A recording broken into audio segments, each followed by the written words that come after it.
तो आज हम बात करेंगे सब space of vector space of sequences के बारे में। ठीक है, तो वेक्टर स्पेस ऑफ सीक्वेंस तो हम प्रूफ कर चुके हैं कि जो है collection of all sequences forms of vector space. आज इसके हम सब स्पेस के बारे में बात करेंगे। तो यहाँ पे 3 एग्जांपल दे रखे हैं।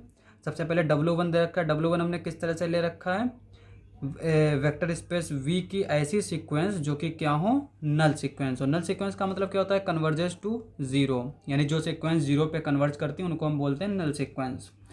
W2 हमारा किस तरह से दे रखा है, ऐसी सीक्वेंस का कलेक्शन जो कि क्या हो, इवेंचुअली कांस्टेंट सीक्वेंस हो। इवेंचुअली कांस्टेंट का मतलब ये है कि कुछ फाइनाइट टर्म जो है ना, उनके बाद जो सीक्वेंस है वो कांस्टेंट हो जाए। उससे पहले वो कांस्टेंट हो भी सकती है और जो है नहीं भी हो तब भी। जैसे एग्जांपल के तौर पे 1, 2, 4, 8, 10, 1, 1, 1, 1, 1। तो यहाँ पे ये सीक्वेंस हमारी क्या है, इवेंचुअली कांस्टेंट सीक्वेंस है, क्योंकि यहाँ पे 1, 2, 3, 4, 5 टर्म के बाद जो है वो क्या है, सीक्वेंस हमारी कांस्टेंट हो गई। W3 हमारा किस तरह से दे रखा है, ऐसी सीक्वेंस का कलेक्शन जो क्या हो, कन्वर्जेंट सीक्वेंस हो। ठीक है, तो इन तीनों सीक्वेंस के बारे में आज हम बात करेंगे और देखेंगे कि ये हमारी वेक्टर स्पेस सब स्पेस फॉर्म करते हैं कि नहीं फॉर्म करते हैं। तो जब भी हम सब स्पेस फॉर्म करते हैं तो यहाँ पे हम पहले चेक करते हैं जीरो वेक्टर। अब अगर हम जीरो वेक्टर की बात करें तो जो वेक्टर स्पेस है उसमें जीरो वेक्टर क्या होता है, जीरो सीक्वेंस होता है। तो यहाँ पे ये जीरो सीक्वेंस है।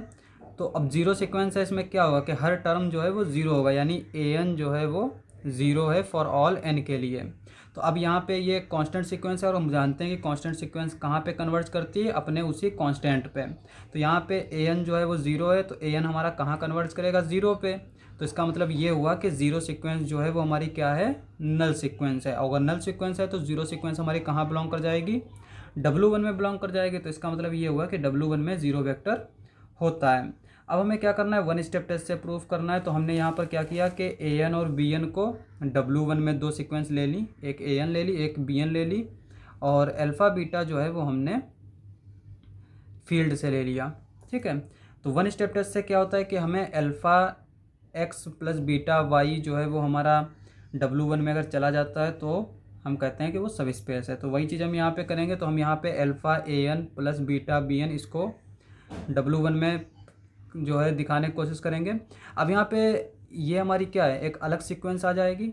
अगर इसको हम देखें तो यहाँ पे alpha an plus beta bn, और सीक्वेंस में एक्सटर्नल कंपोजिशन हमारा किस तरह से डिफाइन होता है, इसको अंदर ले जाएंगे, इसको भी अंदर ले लेंगे, और फिर ये भी हमारा एक वेक्टर हो जाएगा, यहाँ भी वेक्टर हो जाएगा। तो यहाँ पे हमने सीक्वेंस का जो है ऐड करना भी हम जानते हैं। तो ये हमारी किस तरह से आ जाएगी, alpha an plus beta bn, हमारी एक इस तरह की सीक्वेंस आ जाएगी। ठीक है, अब यहाँ पे an जो है वो हमारी कहाँ कन्वर्ज कर रही है, ज़ीरो पे। bn कहाँ कन्वर्ज कर रही है, ज़ीरो पे।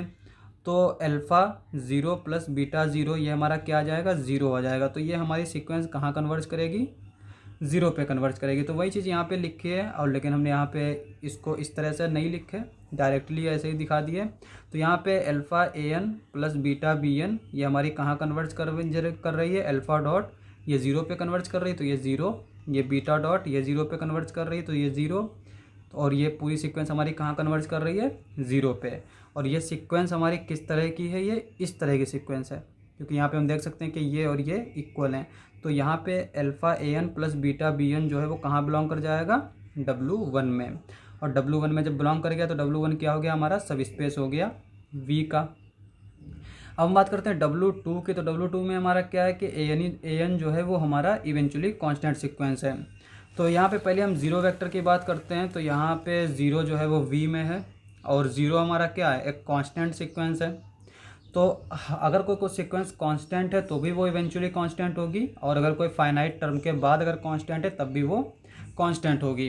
तो यहाँ पे ज़ीरो हमारी एक कांस्टेंट सीक्वेंस है, तो इसका मतलब ये हुआ कि ज़ीरो वेक्टर जो है वो W2 में बिलोंग कर जाएगा।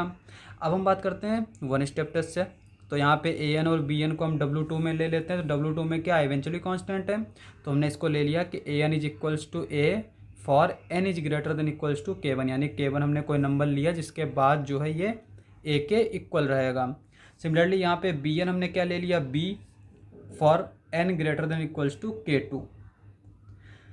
अब यहाँ पे alpha a n plus beta b n, इसको हम क्या लिख सकते हैं, जैसे अभी हमने पीछे लिखा था alpha a n plus beta b n, इसको हम लिख सकते हैं alpha a n plus beta b n. ठीक है, और यहाँ पे ये एक सीक्वेंस आ गया, इसको अगर हम चाहें तो सी एन भी मान सकते हैं। तो यहाँ पे सी एन हमारा किसके इक्वल हो जाएगा, alpha a n plus beta b n. अब यहाँ पे K1 ग्रेटर, अगर K1 से आगे के हम टर्म ले रहे हैं तो उसमें क्या आ रहा है, ये A कांस्टेंट आ रहा है, और K2 के आगे के टर्म ले रहे हैं तो यहाँ पे B आ रहा है, वो भी कांस्टेंट आ रहा है। तो अगर हम इनका मैक्सिमम लें, ठीक है, तो मैक्सिमम के आगे के अगर टर्म लेंगे तो उसके लिए क्या होगा, हमेशा ये कांस्टेंट रहेंगे। जैसे एग्जांपल के लिए अगर हम ले लेते हैं एक सीक्वेंस 1 2 3 फिर 0 0 0, तो यहाँ पे 3 टर्म है, और उसके अलावा एक और सीक्वेंस हम ले लेते हैं 1 2 3 4 0 0 0। तो यहाँ पे K1 जो है वो हमारा क्या आ जाएगा, 3 आ जाएगा, क्योंकि 3 के बाद जो है वो हमारे क्या है, कांस्टेंट हैं। ठीक है, यहाँ पे K2 हमारा 4 आ जाएगा, 4 के बाद टर्म क्या है, 0 है, कांस्टेंट है। और जब हम इसका मैक्सिमम लेंगे तो क्या आएगा, 4, और जब 4 की हम बात करेंगे तो यहाँ पे इस तरह से देख सकते हैं कि यहाँ आगे कांस्टेंट रहेगा। तो इसी का इस्तेमाल करेंगे, तो यहाँ पे हम इसका मैक्सिमम ले लेंगे, तो n greater than equals to maximum of K1 K2, c n हमारा कहाँ कन्वर्ट करेगा, alpha a n plus beta b n, a n हमारा क्या हो जाएगा, ए एन हमारा हो जाएगा ए, तो ये alpha a plus beta B.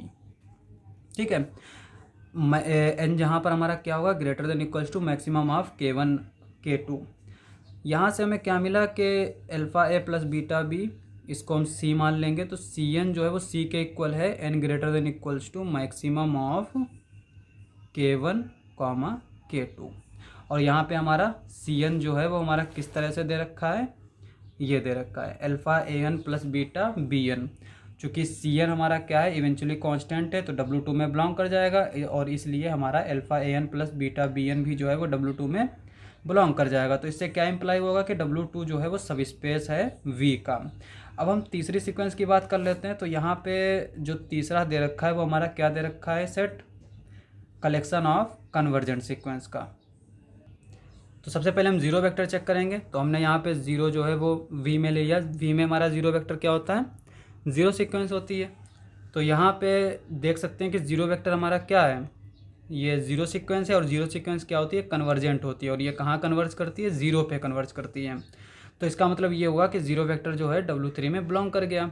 अब हम बात करते हैं वन स्टेप टेस्ट से। तो वन स्टेप टेस्ट में हम क्या करेंगे, AN और BN जो है W3 से ले लेंगे, और AN और BN W3 में, और W3 हमारी क्या है, सीक्वेंस ऑफ कन्वर्जेंट कलेक्शन जो है वो कन्वर्जेंट सीक्वेंस का है। तो यहाँ पे AN भी कन्वर्जेंट होगा, तो AN हम मान लेते हैं A पे कन्वर्ज करता है, BN भी कन्वर्जेंट होगा, BN हम मान लेते हैं B पे कन्वर्ज करेगा। ठीक है, तो यहाँ पे alpha AN plus beta BN ये हमारा कहाँ कन्वर्ज करेगा, जहाँ AN कहाँ कन्वर्ज करेगा, A पे, BN कहाँ कन्वर्ज करेगा, B पे, तो alpha A plus beta B जो है वो क्या हो जाएगा, C के इक्वल हो जाएगा। हम इसको C के इक्वल मान लेते हैं।